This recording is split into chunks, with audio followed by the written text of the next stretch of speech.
বাস্তু visions with Susmita. আমি সুস্মিতা ভট্টাচার্য নিয়ে এসেছি আপনাদের জন্য আবার আরেকটা এপিসোড, যে এপিসোডে আজকে আপনাদেরকে বলবো অবশ্যই বাস্তু বিষয় নিয়ে। আমার সাবজেক্ট অ্যাস্ট্রোলজি, বাস্তু এবং নিউমেরোলজি, ফেংশুই এগুলো নিয়েই আলোচনা থাকে। মানুষের মন মানসিকতা, বাস্তব জীবন, এখনকার দিনের আর্কিটেকচার অর্থাৎ মডার্ন আর্কিটেকচারের সাথে বাস্তুর সম্পর্ক এবং বৈদিক শাস্ত্র, পুরাণ শাস্ত্র ইত্যাদি বহু আলোচনা কিন্তু আপনারা আমার ভিডিওস থেকে পেয়ে থাকেন। সেই রকমই মানুষের একটা কোয়েশ্চেন থাকে, বাস্তু দোষ মানুষের জীবনের ওপর কোথায় কোথায় প্রভাব সৃষ্টি করতে পারে। কোথায় প্রভাব সৃষ্টি করতে পারেন না বলুন তো? কোথায় পারে না, কোন জায়গাটাতে পারে না? তাহলে কয়েকটা পয়েন্ট আপনাদেরকে বলি, তাহলে বুঝতে পারবেন যে আপনার জীবনেও কি প্রভাব বিস্তার করেছে। যদি আপনার জীবনে প্রভাব বিস্তার করেছে কিনা এটা জানতে হয় যে বাস্তু দোষ, তাহলে কিন্তু এই ভিডিওসটা পুরোপুরি মন দিয়ে একটু শুনতে হবে। চলে আসি পয়েন্টে। প্রথম হচ্ছে মেন্টাল নেগেটিভিটি। বাস্তু মানেই নেগেটিভিটি, বাস্তু মানেই হচ্ছে নেগেটিভ ভাইব্রেশন তৈরি হওয়া। আপনার যে কসমিক এনার্জি বাড়ির মধ্যে রয়েছে সেটা ইমব্যালেন্স হয়ে যাওয়া, আপনার সারাউন্ডিংসে যে সমস্ত এনার্জি ঘুরে বেড়াচ্ছে সেগুলো ডিস্টার্ব হয়ে যাওয়া, তাই তো? এমনিতেই মানুষ এখনকার দিনে প্রচুর গ্যাজেটস ইউজ করেন, সব সময় হাতে অ্যান্ড্রয়েড ফোন, আইফোন বা তার সাথে সাথে ল্যাপটপ, পিসি মানুষের বাড়িতে ভর্তি, এবং তার জন্য প্রচুর ইএমএফ তৈরি হয়। ইএমএফকে সোক করবার জন্য আমি বাড়িতে সবসময় বলি বিভিন্ন ধরনের ইনডোর প্ল্যান্ট রাখতে, যেমন স্নেক প্ল্যান্ট, ব্যাম্বু ট্রি, তুলসী গাছ, এগুলো কিন্তু ভীষণভাবে উপকারিতা দেয়। তাহলে এই নেগেটিভিটি একটা তৈরি করে। প্রথম হচ্ছে, আমি প্রথম পয়েন্ট বলবো মেন্টাল নেগেটিভিটি। মেন্টাল নেগেটিভিটি কখন আসে জানেন? যদি আপনার বাস্তুতে আপনার বেডরুমটা সঠিকভাবে না থাকে। ধরুন বাড়ির যিনি কর্তা ব্যক্তি, একদম বড় যিনি রয়েছেন, তার বেডরুম হওয়ার কথা সাউথ ওয়েস্টে, মাস্টার্স বেডরুম। তার হয়তো দুই ছেলে রয়েছে, তার হয়তো ছেলেদের বিয়ে থা হয়েছে কি কারোর বিয়ে হয়নি, এরকম অবস্থায় রয়েছে। তাদের বেডরুম কিন্তু যদি সাউথ ওয়েস্টে থাকে তাহলে কিন্তু হারমোনিয়াস ব্যালেন্স থাকবে না, অর্থাৎ মাস্টার্স বেডরুমটা সাউথ ওয়েস্টেই থাকতে হবে। এবার ধরুন বেডরুম যদি প্রপারলি অ্যারেঞ্জ না থাকে, বেডরুমে যদি আপনি জলের স্থান কোনো কিছু রেখে দেন, তাহলে আপনার ইমব্যালেন্স তৈরি হলো, মেন্টাল নেগেটিভিটি তৈরি হবে। প্রপার বেডরুমের প্লেসমেন্টকে বলা হচ্ছে ঠিকঠাকভাবে মেন্টাল জায়গাটাকে ব্যালেন্স করা। ধরুন আপনার বেডরুমের ওপরে কোনো বিম রয়েছে বা কোনো ক্যাবিনেটস, হ্যাঙ্গিং ক্যাবিনেটস রয়েছে, তার নিচে আপনি ঘুমাচ্ছেন, বা আপনার বেডের হেডবোর্ড নর্দার্ন সাইডে রয়েছে, তাহলে ইমপ্রপার প্লেসমেন্ট অফ বেডরুম হয়ে যাচ্ছে বা বেড হয়ে যাচ্ছে। সেক্ষেত্রে কি কি প্রবলেম? অ্যাংজাইটি, ডিপ্রেশন, যেটাকে মেন্টাল নেগেটিভিটি বলা হয়, অতিরিক্ত স্ট্রেস, আপনার কাজের প্রচুর স্ট্রেস, এবং তার সাথে সাথে হচ্ছে প্রচুর পরিমাণে ফ্রাস্ট্রেটেড হয়ে যাচ্ছেন জীবনের প্রতি, কোনো কাজে আপনার মন লাগছে না, কোনো কিছুতে মন থাকছে না, আপনার ঘুমটাই তো ঠিক মতো হয় না, স্লিপিং ডিসঅর্ডার তৈরি হচ্ছে, আপনার বাস্তুদোষ রয়েছে বেডরুমের মধ্যে। নর্দার্ন সাইডে বেডের হেডবোর্ডটা রয়েছে, সরিয়ে দিন, দক্ষিণ দিকে করুন, কারণ নর্দার্ন সাইডে বেডের হেডবোর্ড থাকলে পরে শরীর টক্সিফাইড হয়ে যায়। এটা সায়েন্টিফিক্যালি বলা হয়, কারণ নর্দার্ন সাইড মানে হচ্ছে পৃথিবীর নর্থ পোল, নর্দার্ন দিক, এবং আমাদের শরীরের মধ্যে ম্যাগনেটিক ওয়েভস কাজ করে। এই শরীরের মধ্যে, আমাদের শরীরের মধ্যে একদম যেটা মানে ক্রাউন চক্রা, যেটাকে বলা হয় ব্রেনের ক্রাউন প্লেক্সাসে অবস্থিত, যেটা হচ্ছে সাহাসার চক্রা, সেই সাহাসার চক্রার কাছে থাকে আমাদের নর্থ পোল, আর পায়ের দিকটাতে থাকে সাউথ পোল। তো আপনি দক্ষিণে পা রেখে যদি উত্তরে মাথা রেখে শোন, তাহলে সেম পোল কিন্তু কাছাকাছি আসছে। সেম পোল মানে হচ্ছে পৃথিবীর নর্থ পোল, আর আপনার শরীরের নর্থ পোল কাছাকাছি এলো, পৃথিবীর সাউথ পোল এবং আপনার শরীরের সাউথ পোল কাছাকাছি এলো, তখন কি হলো? বিকর্ষণ শক্তি কাজ করলো, রিপালশন কাজ করলো। তাহলে রিপালশন হলে কি হতে পারে?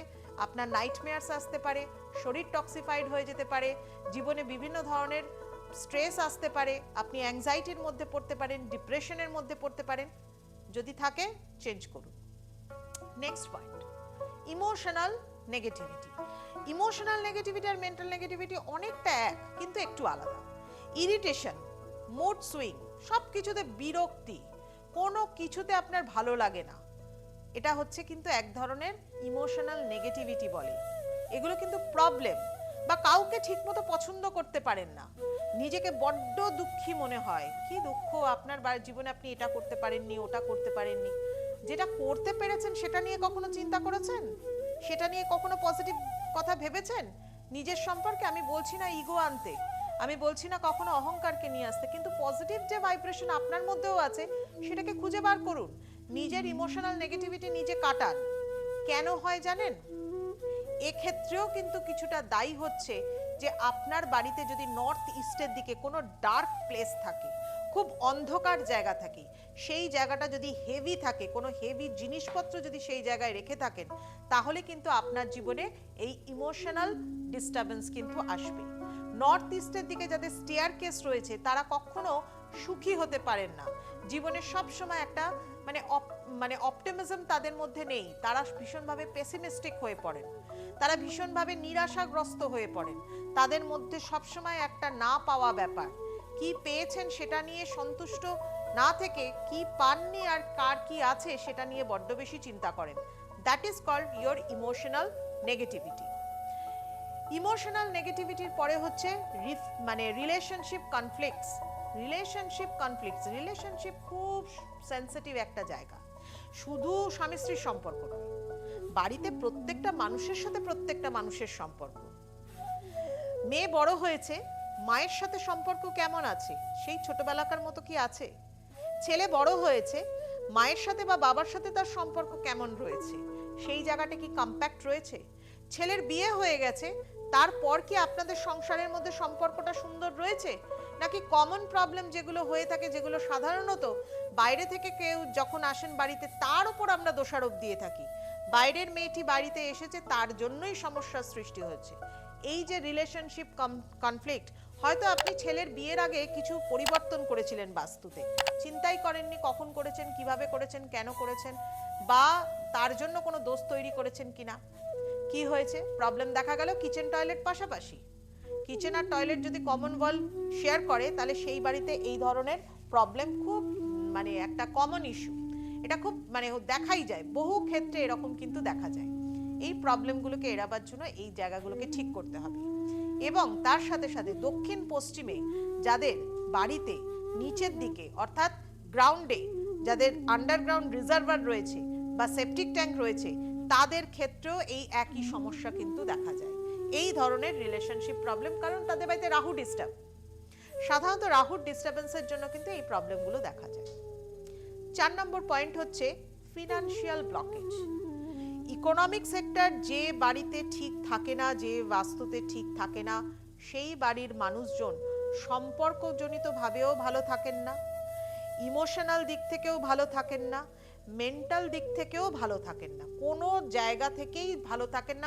সবকটা নেগেটিভিটি যে কটা আমি বললাম সব জড়িয়ে ধরবে যদি ফিনান্সিয়ালি আপনি স্ট্রং না থাকেন, যদি ইকোনমিক স্ট্যাটাস, ইকোনমিক সেক্টর আপনার যদি ঠিক না থাকে, ফিনান্সিয়ালি আপনি যদি সাউন্ড না থাকেন, তাহলে কিন্তু এই প্রবলেমগুলো অবশ্যই কিন্তু দেখা যাবে।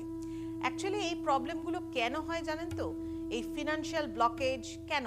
আনস্টেবল একটা আপনার ইনকাম, তার ফিনান্সিয়াল ব্লকেজ, বা আপনার ব্যবসায়িক ক্ষেত্রে লস হয়েছে প্রচুর পরিমাণে, বা জব ঠিক মতো আপনার এস্টাবলিশমেন্ট আসছে না, বারবার জব চেঞ্জ হচ্ছে, ন্যাচারালি ইনকাম সোর্সটাও কিন্তু আপনার ডিস্টার্ব হয়ে যাচ্ছে।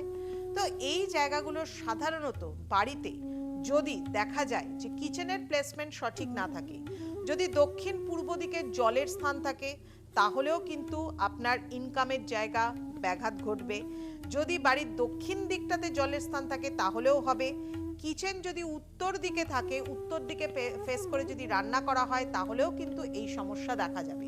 অর্থাৎ ফিনান্সিয়াল ব্লকেজ কিন্তু প্রচুর পরিমাণে দেখা যাবে, ফিনান্সিয়ালি কিন্তু অনেক প্রবলেম দেখা যাবে। এর সাথে সাথে আর একটা জিনিস বলবো, সাউথ ওয়েস্টে ভারী জিনিস রাখাটা খুব দরকার, কিন্তু তার উল্টো দিকে ডায়াগোনালি অপোজিট কর্নার নর্থ ইস্টের দিকে যদি ওভারের ট্যাঙ্ক থাকে, বা যদি নর্থ ইস্টের দিকে স্টেয়ারকেস থাকে, তাহলেও কিন্তু ফিনান্সিয়াল ট্রাবল দেখা যেতে পারে। অর্থাৎ ফিনান্সিয়াল ট্রাবলটাকে ঠিক করবার জন্য কাটিং কর্নার, ডাক্ট, এগুলোকেও এড়াতে হবে। বাড়িতে যদি নর্থ ইস্টের দিকে কাট থাকে বা সাউথ ইস্টের দিকে কাটিং কর্নার থাকে, ইস্টার্ন সাইড ব্লক থাকে, অর্থনৈতিক ভাগ্য সেই বাড়িতে কখনো ভালো হয় না। That is financial blockage, financial negativity. Next হচ্ছে স্পিরিচুয়াল নেগেটিভিটি। স্পিরিচুয়াল নেগেটিভিটিটা আবার কি? স্পিরিচুয়াল নেগেটিভিটি বলে কি বলা হয়? স্পিরিচুয়াল নেগেটিভিটি হচ্ছে ল্যাক অফ ইনার পিস। অনেক মানুষ আছেন যারা অর্থ আছে, সবাই আছে বাড়িতে, কিন্তু ভেতরে শান্তি নেই। That is called spiritual negativity. আপনি সব কিছুতে ভরে রয়েছেন, মাঝে মাঝে নিজেকেই বোঝান আমার তো এটা আছে, আমার তো সেটা আছে, আমি এটা দিয়ে এটা করে ফেলতে পারি, ওটা করে ফেলতে পারি, অর্থ দিয়ে পয়সা দিয়ে হয়তো সব কিছু কিনে ফেলতে পারেন, বাট ভেতরের শান্তি কিন্তু আপনি কিনতে পারেননি।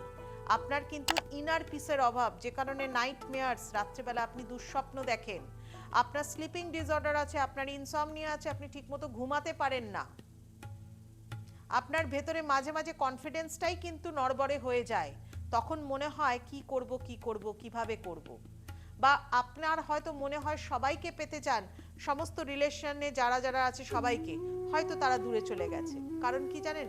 Spiritual negativity. আপনার বাড়িতে পূজা রুমের স্থান যদি সঠিক জায়গায় না থাকে, আপনার বাড়িতে ঈশান কোণে কি ঠাকুরের ঘর আছে? খুব ভালো।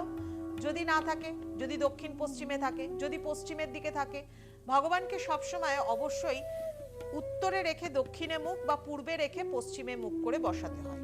যদি এর অপোজিট থাকে, সঠিক স্থানে না থাকে, বা যেখানে পূজা রুম হওয়ার কথা নর্থ ইস্টের দিকে, ইস্টের দিকে বা নর্দার্ন সাইডে, সেই দিকে যদি আপনার কোনো নেগেটিভ জিনিস থাকে, ক্লাটার্স থাকে, জমা হওয়ার যদি, বা সেখানে যদি কোনো বোরওয়েল থাকে, সেক্ষেত্রেও কিন্তু আপনার বাড়িতে এই ধরনের প্রবলেম আসতে পারে। That is called spiritual negativity, lack of inner peace. বা যদি আপনার বাড়ির ব্রহ্মস্থান, অর্থাৎ একদম মধ্যিখানের জায়গা, ব্রহ্মস্থান, বাড়ির মধ্যিখানে, সেন্টার অফ দ্য হাউস, সেই জায়গাটাতে যদি কোনো দোষ থাকে, ধরুন পোস্ট অ্যান্ড পিলার পড়ে গেছে, সেখানে কোনো স্টেয়ারকেস পড়ে গেছে, সেখানে রান্নাঘর পড়ে গেছে, সেখানে কোনো বেডরুমের পিলার পড়ে গেছে, তাহলেও কিন্তু আপনি ওই একই প্রবলেম, স্পিরিচুয়াল নেগেটিভিটির মধ্যে পড়বেন। দেখুন, আমার এই এতগুলো পয়েন্টের মধ্যে নিশ্চয়ই বুঝতে পারছেন বাস্তুদোষ কোন কোন জায়গাগুলোকে টাচ করে। Mental negativity, emotional negativity, financial blockage, relationship conflict, spiritual negativity. আর একটা আছে এনভায়রনমেন্টাল নেগেটিভিটি। এনভায়রনমেন্টাল নেগেটিভিটি খুব বাজে, এবং এটা মানুষ নিজেরাই অনেক সময় তৈরি করে থাকেন। কীরকম ভাবে? কোনো ইন্টেরিয়ার করেছেন ভুলভাল, কালার অ্যাপ্লিকেশন করেছেন ভুলভাল, বা হয়তো বাড়িতে পুরনো জিনিসপত্র জমিয়ে রেখে দিয়েছেন, স্টাক করে রেখে দিয়েছেন, পুরনো জুতো, পুরনো জামা, বা পুরনো কোনো রকম কোনো নিউজ পেপার, পুরনো ঘড়ি, বা যে ঘড়ি একদম সময়ের থেকে পেছনে টাইম দিচ্ছে, অর্থাৎ স্লো ঘড়ি বাড়িতে রেখে দিয়েছেন, বন্ধ হয়ে যাওয়া ঘড়ি হয়তো রেখে দিয়েছেন। এগুলো অত্যন্ত অশুভ। এতে কিন্তু ফ্রিকোয়েন্ট অ্যাক্সিডেন্টের যোগ কিন্তু ভীষণভাবে বেড়ে যায়, অ্যাক্সিডেন্টাল প্রন কিন্তু ভীষণভাবে বেড়ে যায়। এর সাথে সাথে কিন্তু অবশ্যই বিভিন্ন ধরনের শারীরিক অসুস্থতাও কিন্তু দেখা যায়। এগুলোকে কাটানোকে বলা হয় এনভায়রনমেন্টাল নেগেটিভিটি থেকে মুক্ত হওয়া। That is called environmental negativity. Health issue আসবে, বিভিন্ন ধরনের সমস্যা আসবে, এগুলোকে কাটাতে হবে। কাটানোর জন্য বাস্তু দোষকে কাটাতে হবে। দেখুন, এই এতগুলো পয়েন্টের মধ্যে সব থেকে বড় একটা জিনিস বলবো, সেটা হচ্ছে একজন প্রফেশনাল লোককে দিয়ে বাস্তুর গাইডলাইনটা করুন। সে যদি আপনি আপনার বাড়িতে নিয়ে গিয়ে কাউকে চেক করান, সেটা ভালো, না হলে বাড়ির ডায়াগ্রাম বা লেআউট ড্রয়িং করে সেই সম্যক জ্ঞান সম্পন্ন বাস্তুবিদ যিনি রয়েছেন তাকে দেখান। দেখালে পরে আপনি জিনিসটা সঠিকভাবে অ্যাপ্লাই করতে পারবেন নিজের মতো করে। নিজে কোনো রকম ভাবে, যেরকম আমরা ওষুধ খাওয়ার সময় নেট দেখে বা কম্পাউন্ডারের কাছ থেকে ওষুধ নিয়ে এসে খাই না, ডক্টরের কাছ থেকে সঠিকভাবে প্রেসক্রাইব করে তারপর ওষুধ খাই, ঠিক সেরকম জীবনটাও কিন্তু যথেষ্ট মূল্যবান। তাই সেক্ষেত্রে বাস্তুকে অ্যাপ্লাই করতে গেলে সঠিকভাবে অ্যাপ্লাই করুন। বিভিন্ন জায়গায় সোশ্যাল মিডিয়ায় যা শুনলেন তাই বাড়িতে অ্যাপ্লাই করে দিলেন, আজকে না হলেও কালকে হয়তো তার নেগেটিভ প্রভাব আপনার ওপর ফেলবে। তাই অবশ্যই মানে প্রফেশনাল লোককে দিয়ে, তার চেম্বার ভিজিট করে, তাকে দিয়ে দেখিয়ে তবে গিয়ে বাস্তুকে অ্যাপ্লাই করুন। যাই হোক, পরিষ্কার কথা বলতে একটু ভালোবাসি। যাদের ভালো লাগবে এই ধরনের পরিষ্কার কথা, তারা কিন্তু অবশ্যই আমার চ্যানেলটাকে দেখবেন। আমার এই পেজটার নাম হচ্ছে বাস্তু ভিশনস উইথ সুস্মিতা, আর সাবস্ক্রাইব করে দেবেন, তাহলে কিন্তু নতুন নতুন ভিডিওস পাবেন, নতুন নতুন তথ্য পাবেন। একই নামে রয়েছে ফেসবুক, একই নামে রয়েছে ইনস্টাগ্রাম। অনেক কথা বললাম, ভালো লাগলে অবশ্যই থাকবেন আমার সাথে, আমার পাশে, কারণ সবাই ভালো থাকুন, সকলকে ভালো রাখুন, এই মন্ত্র নিয়েই আসি, আবার এই মন্ত্র নিয়েই কিন্তু আপনাদের সাথে বিদায় নিই। আজ আসি এই পর্যন্তই, টাটা।